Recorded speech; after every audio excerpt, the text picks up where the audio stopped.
माधव बहुत गरीब था। उसके पास बस यही एक ठेला था जिससे वो पाव भाजी बेचकर अपना गुजारा करता था। उसके घर की छत कच्ची थी जो हर बारिश में टपकने लगती थी।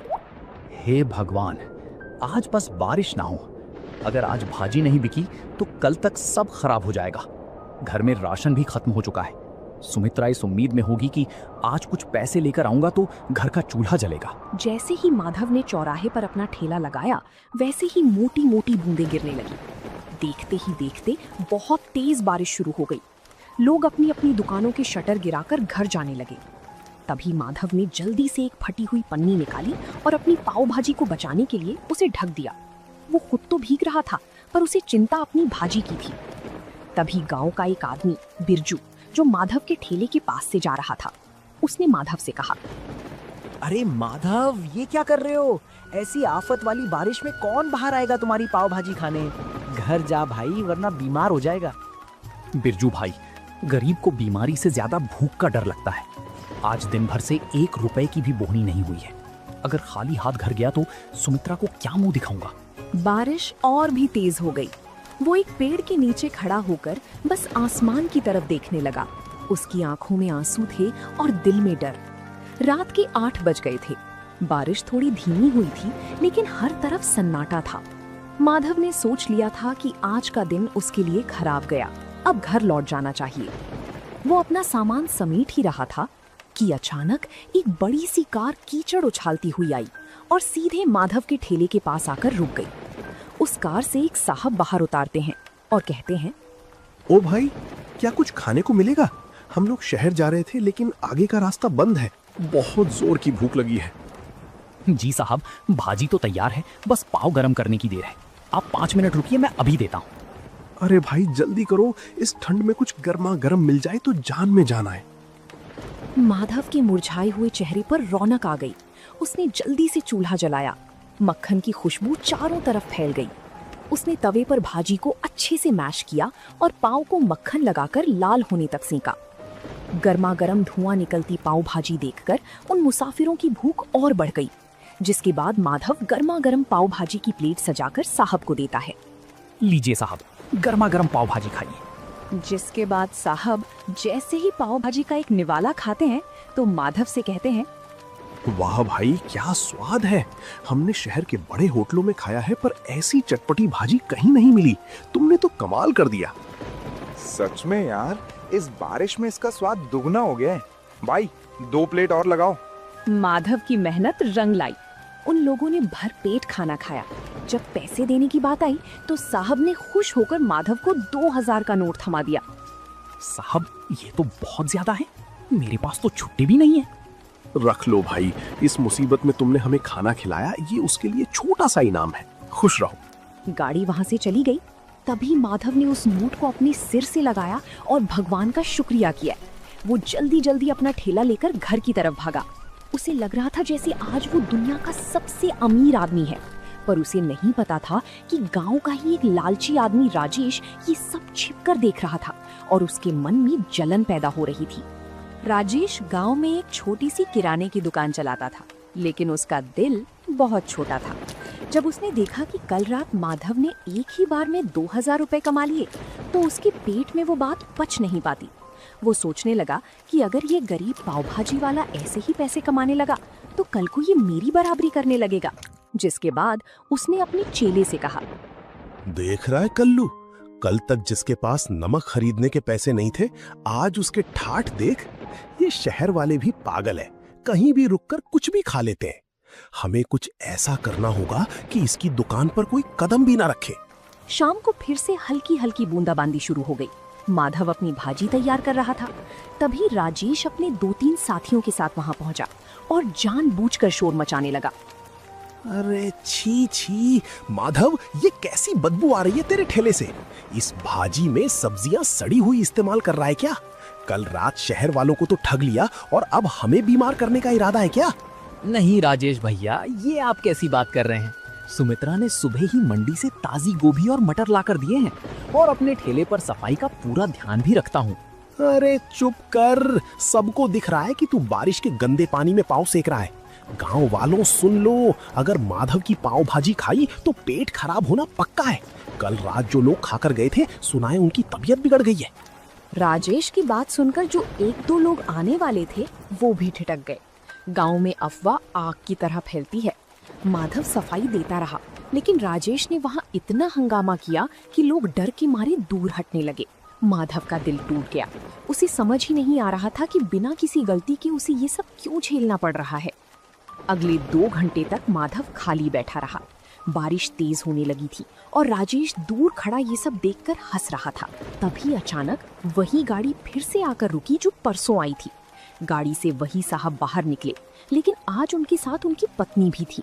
साहब मुस्कुराते हुए माधव के पास आते हैं और कहते हैं, नमस्ते भाई, आज हम खास तौर पर तुम्हारी पाव भाजी खाने के लिए शहर से यहाँ तक आए हैं। मेरी पत्नी को तुम्हारी भाजी का स्वाद इतना पसंद आया कि उसने आज घर पर खाना ही नहीं बनाया। साहब, पर यहाँ तो लोग कह रहे हैं कि मेरी भाजी खाकर आपकी तबीयत खराब हो गई थी। अरे कौन फैला रहा है ये झूठ? हम तो कल से और ज्यादा तरोताजा महसूस कर रहे हैं। बल्कि मैंने तो अपने ऑफिस के ग्रुप में भी तुम्हारी फोटो डाली है। देखो पीछे एक और गाड़ी आ रही है, वो सब मेरे दोस्त हैं। साहब की बात सुनते ही राजेश का चेहरा पीला पड़ गया। देखते ही देखते वहां 3-4 गाड़ियां और रुक गईं। माधव ने फुर्ती से काम शुरू किया। ताजे मक्खन और मसालों की ऐसी महक उठी कि गांव के जो लोग राजेश की बातों में आ गए थे वो भी अपनी भूख नहीं रोक पाए। तभी गांव का एक बुजुर्ग माधव के ठेले पर आकर बोलता है, माधव बेटा, हमें माफ करना, हम इस राजेश की बातों में आ गए थे। हमें भी एक प्लेट पाव भाजी खिलाओ, इसकी खुशबू ने तो भूख जगा दी है। उस रात माधव की सारी भाजी बिक गई। राजेश शर्म के मारे वहां दोनों जगह मशहूर होने लगी थी। हर शाम उसके ठेले पर भीड़ जुटने लगी थी। सुमित्रा भी अब घर पर माधव की मदद करती और दोनों मिलकर और भी स्वादिष्ट मसाले तैयार करने लगे। लेकिन माधव का सपना अब बड़ा हो गया था और एक रात जब माधव घर लौटा तो उसने देखा कि सुमित्रा छत से टपकते पानी को रोकने के लिए बर्तन रख रही है। पूरी रात दोनों सो नहीं पाए क्योंकि बिस्तर भीग चुका था। और तभी उस रात माधव ने एक बड़ा फैसला लिया। सुमित्रा, अब बहुत हो गया। कब तक हम इस टपकती छत के नीचे रात गुजारेंगे? भगवान की दया से अब हमारे पास कुछ पैसे जमा हो गए हैं। मैं सोच रहा हूँ कि अब ठेला छोड़कर एक छोटी सी दुकान किराए पर ले लूं। दुकान? पर उसके लिए तो बहुत पैसे लगेंगे और गांव के चौराहे पर दुकान मिलना भी तो मुश्किल है। कोशिश करने में क्या हर्ज है? अगर एक बार पक्की दुकान हो गई तो बारिश में भी धंधा बंद नहीं होगा और लोग आराम से बैठकर खा सकेंगे। मैं कल ही सरपंच जी से बात करूंगा। अगले दिन माधव सरपंच जी के पास गया। सरपंच जी ने माधव की मेहनत देखी थी, इसलिए उन्होंने उसे चौराहे के पास एक पुरानी दुकान किराए पर दिलाने में मदद की। माधव ने दिन रात एक करके उस दुकान की सफाई की और उसे एक छोटी सी पाव भाजी ढाबे का रूप दे दिया। माधव के ढाबे का नाम रखा गया माधव पाव भाजी सेंटर। उद्घाटन के दिन माधव ने पूरे गांव को न्योता दिया। उसने सोचा था कि पुरानी बातें भूलकर वो राजेश को भी बुलाएगा ताकि गांव में भाईचारा बना रहे। जिसके बाद माधव राजेश की दुकान पर जाता है और कहता है, राजेश भाई, आज मेरी छोटी सी दुकान का उद्घाटन है, आप जरूर आना, मुझे बहुत खुशी होगी। बड़ा आया दुकान खोलने वाला। 2 दिन क्या शहर वाले रुक गए, तू तो अपने आप को राजा समझने लगा। जा, मैं नहीं आने वाला तेरी सड़ी हुई दुकान पर। माधव उदास मन से वापस आ गया। शाम को ढाबे पर खूब रौनक थी। मुसाफिर, गांव के लोग और बच्चे सब बड़े चाव से पाव भाजी खा रहे थे। तभी अचानक कुछ ऐसा हुआ जिसकी किसी ने उम्मीद नहीं की थी। गांव के कुछ आवारा लड़के, जिन्हें राजेश ने पैसे देकर भेजा था, ढाबे के अंदर आए और शोर मचाने लगे। और एक लड़का जानबूझकर प्लेट नीचे गिरा देता है और कहता है, अरे ये कैसी भाजी है? इसमें तो कंकड़ पत्थर हैं। तुम लोग हमें बीमार करना चाहते हो क्या? माधव सन्न रह गया। उसे पता था कि भाजी उसने खुद छानी है, उसमें कंकड़ हो ही नहीं सकते। लेकिन वो लड़के इस बात को लेकर दुकान का सामान बाहर फेंकने लगे, जिसके कारण दुकान का पूरा माहौल खराब हो गया। तभी भीड़ में से एक कड़क आवाज आई, रुको, ये क्या बदतमीजी है। सबने मुड़कर देखा तो वो गांव के नए हेड कांस्टेबल रघुवीर सिंह थे। वो सादे कपड़ों में अपनी पत्नी के साथ वहां पाव भाजी खाने आए थे। उन्हें देखकर राजेश के भेजे हुए लड़के घबरा गए, जिसके बाद रघुवीर सिंह उन लड़कों के पास जाकर कंकड़ वाली प्लेट उठाते हैं और कहते हैं, तुम कह रहे हो इसमें कंकड़ है? जरा मैं भी तो देखूं। हाँ, अरे ये कंकड़ तो ऊपर से डाले गए लगते हैं, क्योंकि इस कंकड़ पर भाजी का मसाला भी नहीं लगा है। सच सच बताओ, तुम्हें यहाँ हंगामा करने के लिए किसने भेजा है? वो साहब, हमें तो राजेश भैया ने बोला था कि माधव की दुकान जमने नहीं देनी है। उन्होंने हमें पैसे दिए थे। ये सुनते ही वहां खड़े गांव वालों में कानाफूसी शुरू हो गई। सबको समझ आ गया कि माधव बेकसूर है, जिसके बाद रघुवीर सिंह ने उन लड़कों को डांट कर भगा दिया और माधव से कहने लगे, माधव भाई, डरो मत, तुम्हारी ईमानदारी ही तुम्हारी सबसे बड़ी ताकत है। आज से यहाँ तुम्हें कोई परेशान नहीं करेगा। चलो अब हमारे लिए 2 प्लेट बढ़िया सी पाव भाजी लगाओ, बहुत भूख लगी है। माधव की आंखों में आंसू आ गए। उसने हिम्मत जुटाई और फिर से काम शुरू किया। उस दिन के बाद गांव वालों का भरोसा माधव पर और भी ज्यादा बढ़ गया। माधव का काम अब दिन दुगुनी रात चौगुनी तरक्की कर रहा था। दूसरी तरफ राजेश की जलन कम होने का नाम नहीं ले रही थी। उसने सोचा कि अगर माधव पाव भाजी बेचकर अमीर हो सकता है तो मैं क्यों नहीं। उसने भी अपनी दुकान के बाहर पाव भाजी का बड़ा सा बोर्ड लगा दिया और तभी राजेश ने अपने चेले कल्लू से कहा, देख कल्लू, माधव ताजी सब्जियां और महंगा मक्खन डालता है, इसलिए उसे बचत कम होती है। हम क्या करेंगे, हम मंडी से सस्ती और थोड़ी बासी सब्जियां लाएंगे और मक्खन की जगह सस्ता डालडा घी इस्तेमाल करेंगे और स्वाद के लिए तेज मिर्च डाल देंगे, किसी को पता नहीं चलेगा। राजेश ने दुकान तो शुरू कर दी, लेकिन उसका इरादा सिर्फ पैसा कमाना था, सेवा करना नहीं। शुरुआत में कुछ लोग कम दाम के लालच में राजेश के पास गए, लेकिन 2 ही दिन में असर दिखने लगा और एक दिन गांव का एक आदमी पेट पकड़कर राजेश की दुकान पर आया और कहने लगा, अरे राजेश, ये क्या खिला दिया तुमने? कल रात तुम्हारी पाव भाजी खाई थी, तब से पूरे घर का पेट खराब हो गया है। डॉक्टर के यहाँ चक्कर लगाने पड़ रहे हैं। धीरे धीरे राजेश की पोल खुलने लगी। जो लोग सस्ते के चक्कर में राजेश के यहाँ पाव भाजी खाने गए थे, उनकी तबीयत खराब हो गई थी। गांव के पंचायत में राजेश की शिकायत पहुंच गई।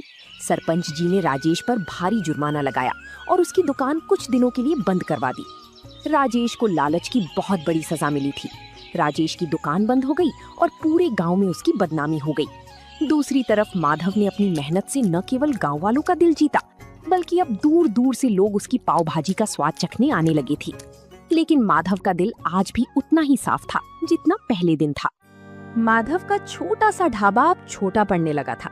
शहर के एक बड़े अखबार में माधव की कहानी छपी कि कैसे एक गरीब पाव भाजी वाले ने अपनी ईमानदारी से अपनी किस्मत बदली।